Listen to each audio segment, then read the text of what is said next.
So this video, I'm going to show you a little bit more about working in the viewer, and then we're going to get to set keys.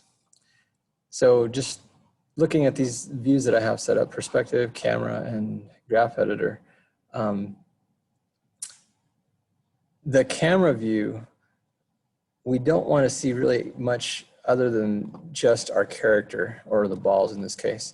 So if you go up to show, you can say none, and that'll turn everything off, and then go back to show and just turn on NURB surfaces and polygons, and that should show you your characters. Usually your characters are made of polygons. Sometimes the eyes or different body parts might be made of NURBs, but that way you don't see these control handles. You won't be distracted by control handles. Also, if you hit 4 on your key, sometimes you'll see the wireframe. That's because you might have accidentally or intentionally hit 4. If you hit 5, you'll see that you get these, you're in shader mode. And if you hit 6, you're in texture mode. So these colors were applied to the shader mode. So that's why we see them both in the shader and the texture mode. And then if you hit 7, you'll see that there's basically just silhouettes. And with balls, that's not as important, but when you get to animate a full character, being able to see in silhouette is really important because you'll get to better, this is a quick way to help you see if your negative space between the arms and the body are reading properly. So really all this means is you haven't created a light for this scene yet. If I hit 7, we would actually see the light source that I had created, but I haven't created a light, so we're just seeing the silhouette. So to set keys, I already have some keys set for both. I'm going to select the all light button, and you can see what I've already set at 0 and at 1. And if I drag my time slider back to 0, you can see a tick at 0 and a tick at 1. And at 0, they're in the point of origin. At 1, so this is our safety frame, 0. If you hold down the Alt button and hit the greater than sign, that takes you to the next keyed frame, or actually just the next frame is 1. If I hit less than or greater than, it just goes back and forth from 0 to 1 because those are the only frames that I have keyed so far. If I had multiple frames keyed out throughout, it would skip over any non-keyed frames and just move on to the next frame, and I'll show you a little bit more about that. So I'm gonna hit greater than, so I'm at 1. And again, you should see at 1 that you have a tick mark, a red tick mark here. You should see in the graph editor, you have dots for where those attributes have been keyed. And then over in the channel box, you can also see red highlighted, which means there are keys there. So there's 3 different places to look for keys. Actually, even in the graph editor, you can go through and these little boxes, highlighted boxes, show you that you have something keyed. So when you use the All button, that's exactly what you're doing, is you're keying. Same thing with a heavy button, all heavy or all light. Those are keyed at both places. All right, so 0, we're at the point of origin. 1, I've already moved them up and away from each other a little bit so we can have some distance for them to drop. So what I'm going to do is I'm going to start with the heavy ball.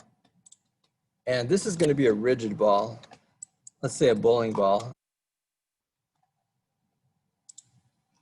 And so I don't want to see, I'm not looking so much for squash and stretch on the bowling ball. It's pretty solid. So in the graph editor, I'm zooming out a little bit. So I'm holding down Alt and the right mouse to zoom out so I can see more frames. And this ball is going to drop pretty fast because it's really heavy. So I'm going to look for what it's doing in the camera view. I'm going to hit 6, so I'm in the camera view there with the default lighting. But over here, this perspective view, I'm going to change this to the front view. So I'm going to hold down spacebar, hold down Maya, and go to front view. And the reason I want to see it in the front view is for this line right here. This is our x-axis line. And that's going to be our ground plane. I want to make sure that these balls do not pass through that ground plane when they fall. actually this heavier line right here is the ground plane. All right, so this is a heavy ball. We're going to drop it at frame 1.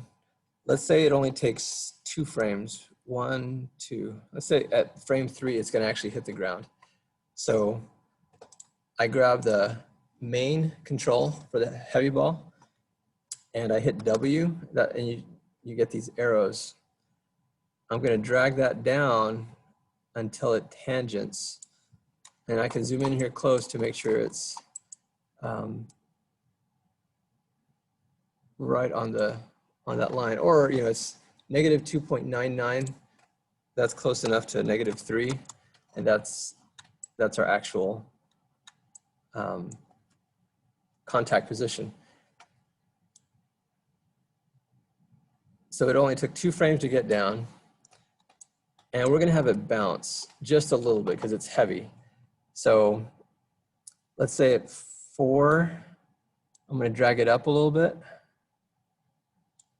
And then at 5, I'm going to have it back at negative 3. Maybe at 6, I'll drag it up just a little bit. This is almost a vibration at this point. And at 7, I'm back at 3, negative 3. So there's a couple of things I hope you noticed. As I was dragging, it was automatically placing these new frames for the animation. And the reason it was automatically placing them was because my auto keyframe toggle right here was highlighted red, which means it was on. I'm going to do that again and show you the difference. So let's say I wanted to key it at 4, and I'm going to turn this auto keyframe toggle off. So I drag it up at 4, and then if I go to 5, you see I lost 4, even though I thought I had it. I pushed it up and I pulled it up in the position, but without that auto keyframe toggle, I would have to hit S and then move to the next frame, drag it down to negative 3, and hit S again. So sometimes you might forget to hit S, especially when you're animating a fully rigged character. You spend a lot of time getting all the fingers and all the joints down to the right pose that you want. And then you move a frame like I just did to 6. And you're hoping that that frame will stick on 5. Unfortunately, because I didn't have the auto keyframe toggle on, I lost all the animation that I just posed out. So auto keyframe toggle hopefully will save you from having to recreate a lot of work. So I just leave it on. But if you don't, you use S to set your key. So we have at 4 is up, 5 is down, 6 is going to be up. And it's only up because I'm keeping this basically frame by frame animation because the ball is heavy. And we're really looking at a vibration here, not really so much of a steady high bounce. If we dropped it much higher, we'd probably get more of a bounce. So if we just hit play, let's watch this hitting. Now, you don't want to have to wait for it to come all the way back around. I have it set to 100 frames to frame 7 is the last frame. So instead of waiting for it to go all the way back around, maybe I'm just going to change this 100 to 10. So I hit 10 in here, and you can see that my time slider got much shorter. So now if I hit play, and of course, if you wanted to see a little bit, a few more frames, you can maybe change that to 20. And just to give you a feel for what the animation looked like. All right, so with a rigid ball like this, I mean, for the most part, this animation works pretty well because it's really just a vibration. But you can tell that these are clamped. This is a stepped animation. We're going to change that a little bit for the light ball, but even for this ball, what we're going to do is on the ups, I'm going to change that to flat tangent. And these, the downs where it contacts the ground at 3 and at 5, I'm going to change those to linear tangent. So we have linear, flat, and then this. So far, all the animation we've been doing is just on the translate Y. You can see it's there's a little green box there, which means that that's the animation that we're looking at. So at 5, I'm going to hit linear. At 6, I'm going to change that to flat. And then 7, looks like it might already be linear, but I'm just going to click on it just in case. So the one difference that you might see is from 0 to 1, you see sort of a roundness. We don't really want that roundness. So I'm going to change that 1. I'm going to change that, that's at the top. So I'm going to change that to a flat tangent also. And this seems kind of spread out. It's really not, there's only a few frames here. So we can change what this looks like in the graph editor. If you hold down Alt and drag it back with a right mouse button, you can zoom out. But you can also hold down Alt and Shift and right mouse button left and right, and you can see that it compresses it. Holding Alt and Shift and right mouse button compresses it or expands it. Alt and Shift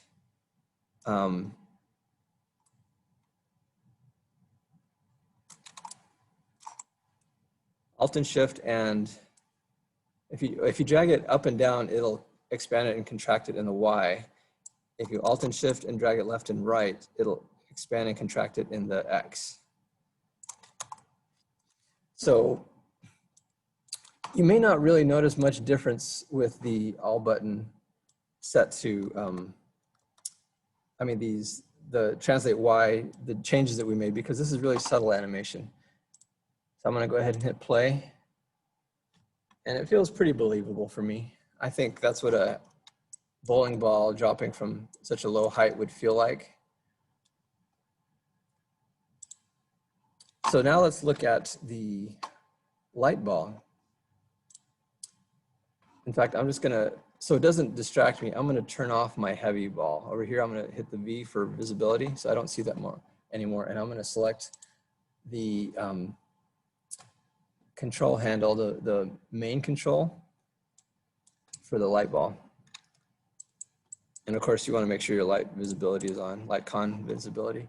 So it's going to drop at 1, but instead of hitting the ground at 3, because it's much light, let's say it's a beach ball, so it's full of air, I'm actually going to let it hit the ground at 6. So it's going to take a few more frames to get to the ground because it's lighter. So again, our translate Y, you can put over here ChannelBot's -3 because these are the same size ball. So we know that that's contact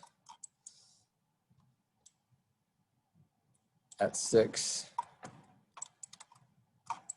And let's say, instead of just having a contact, let's say, this is obviously perfectly round here. Let's actually have it stretch to get there. So we're just going to grab the top control and drag it up a little bit.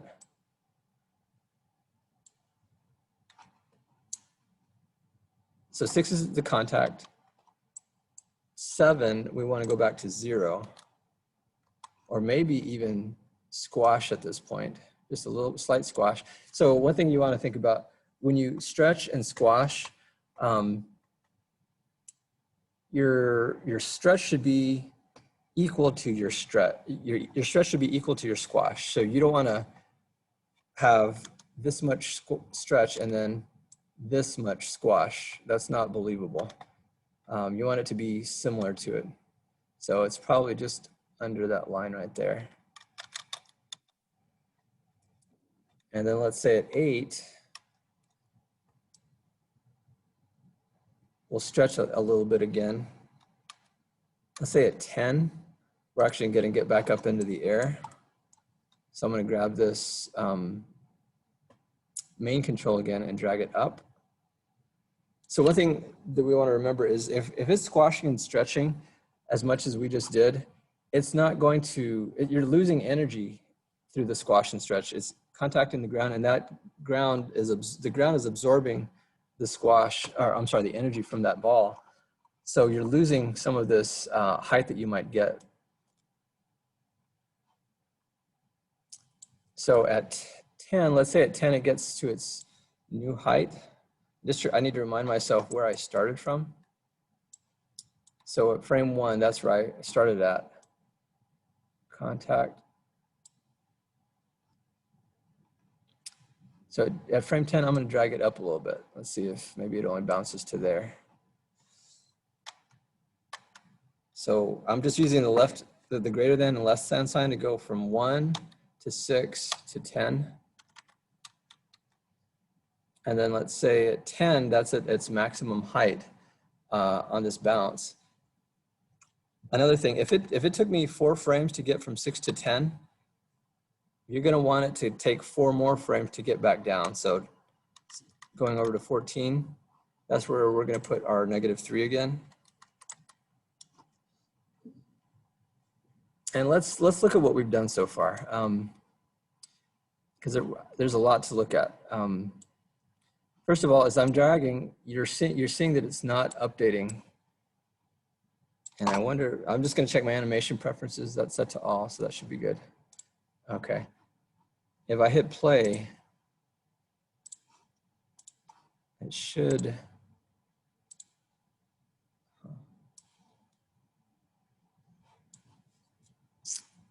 Well, what I'm looking for is it to actually play in my viewer, but for some reason it's not playing in my viewer. It just disappears until I stop it.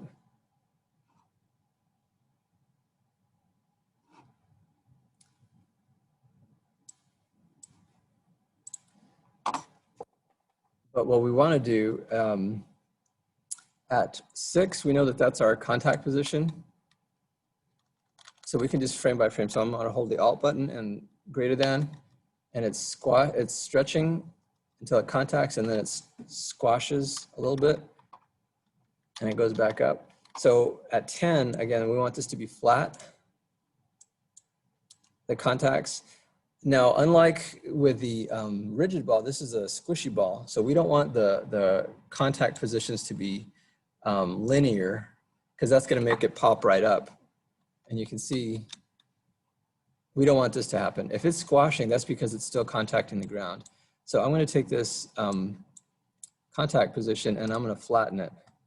And we may need to hold it a little bit longer. You can see even at 7, and it still needs, if it's squashing, that means it has something to push against. If it's up in the air like this, that's not physically possible. So at frame 7, I'm in the translate Y. I'm going to change this to -3 also.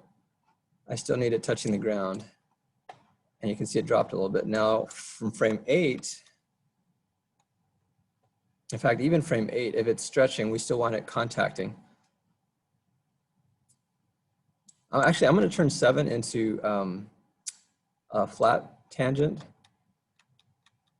And then at 10, I want this top to go back to its original position. It should be at 0 or 0.53. Yeah, translate Y should be at 0. So now there's no more stretch. When it gets to the top of its arc, it should go back to its original shape. So you can see these steps that we made here. And we're going to flat tangent this one at 6. And then from 7 to 8, we're going to flat tangent that. And then 8 to 10, flat tangent. Let's see what this looks like.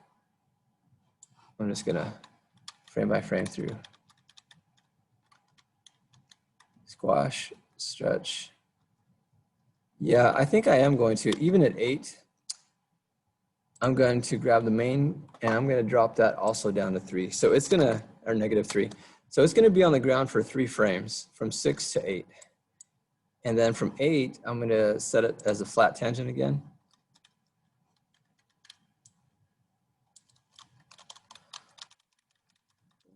That's better. And then at 14, it took me, now it is taking me 2 frames to get up. So it should only take me 2 frames to get down. So by 12, I should be at -3. See, that's symmetrical. In other words, the rise should equal the fall. You can't have one, if it's not symmetrical, if it's not mirrored, it's not going to be believable because it's not going to suspend in the air like that. Now at 12, I'm going to stretch just a little bit because it's still a bouncy ball. And then at 13, I'm going to have it squash just under. And the squashes and stretches, they should be less and less because we're losing more and more energy. So these ones, I'm going to turn these into flat tangents.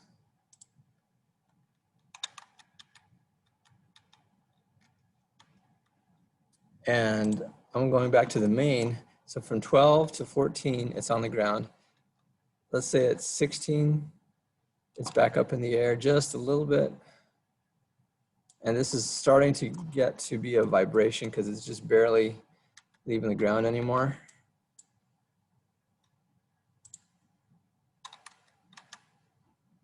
And then that's going to be a flat tangent. So it took me 2 frames to get up. It's going to take me 2 frames to get down. So at 18, we're going to say -3. And you don't necessarily want to use my exact numbers. I'm just quickly doing this to give you an idea of how to animate this. Get into the mindset of using the graph editor. And again, going to translate Y, you can see this from 0 to 1, there's this curve there. I want to flat tangent the point on frame 1. So that's actually going to change what it looks like a little bit. So if I drag it back to 1, boink, boink. And I haven't really built in much of a squash and stretch here at 13. So at 13, I'm sorry, at 12, it stretches. At 13, I'm going to push down just a little bit so it squashes. And then at 14, it's going to stretch just above the line. And this is again a flat tangent. And then at 16, it's back to 0. And then at 18, maybe at 18, it's not leaving the ground anymore, but it squashes. And then maybe at 20, it's up. I'm going to add some more frames. I'm going to say 30. 2 more frames down, it's going to squash. So we're really, it's not leaving the ground, it's just wobbling. And maybe at 23 or 24, it's just back to 0. So again, I'm just going to change these to flat tangents. And I'm going to hit set for that last one. Now let's see what we have. Boink, boink, boink, boink.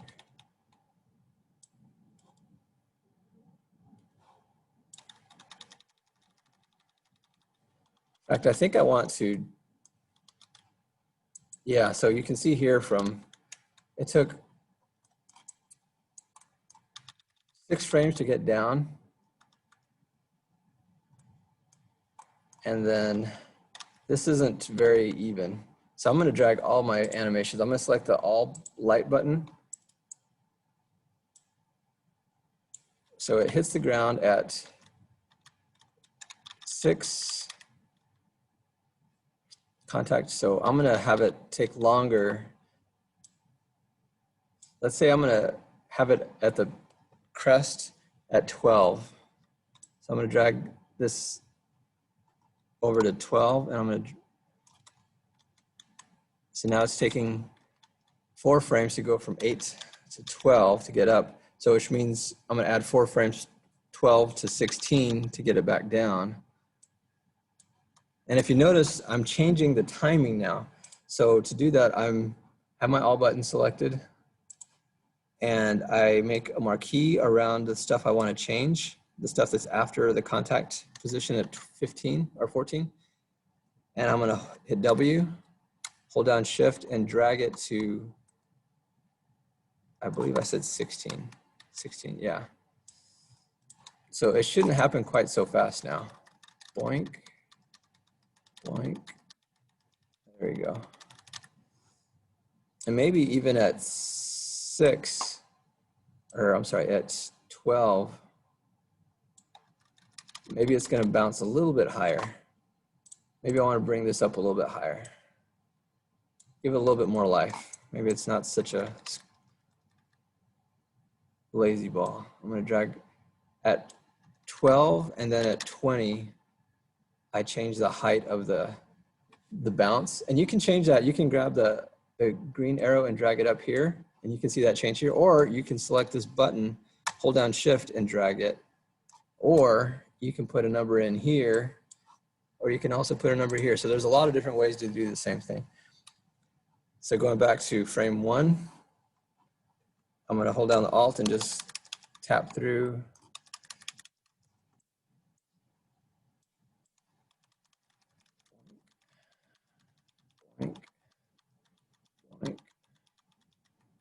I almost feel like I could add another bounce before I get to the wobble. But the important thing is that you're using your Alt button to drag your frames around.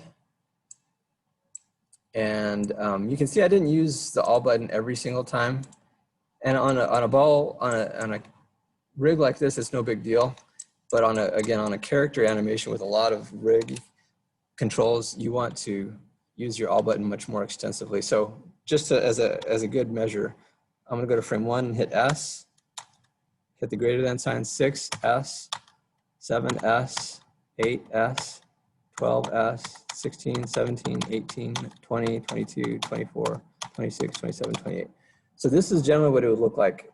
And even though I haven't added any animation to the bottom control or this root control, I want to get in the habit of adding animation on especially on the keyframes. So let's take a look at what we've done here. And you can see it's kind of wobbling around. It's added some, because of the settings with the graph editor that's default. If I grab this root control, you can see this line, even though we didn't animate it, is curved. So that should be a flat tangent. And then this one is also curved, and that should be a flat tangent. Now, if we scrub through, now you don't see that movement.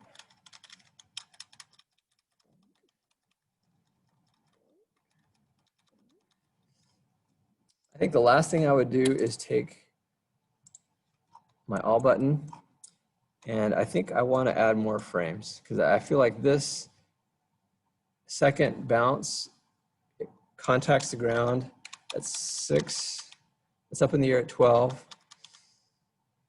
I feel like this bounce right here at 20, I think this needs to be a little bit more delayed getting up to there. So instead of taking 2 frames, I'm going to give it 4 frames. So I'm going to select everything with a marquee, hold down Shift, and drag it to the right until it gets to from 18 to 22. And again, this has to be symmetrical from here to here. So it took me 4 frames to get up. It should take me 4 frames to get down. So I'm at 22, 1, 2, 3, 4.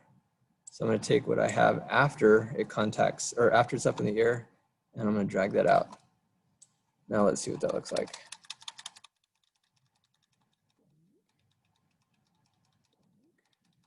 That's a lot better. All right, so that's pretty much how I work in the graph editor.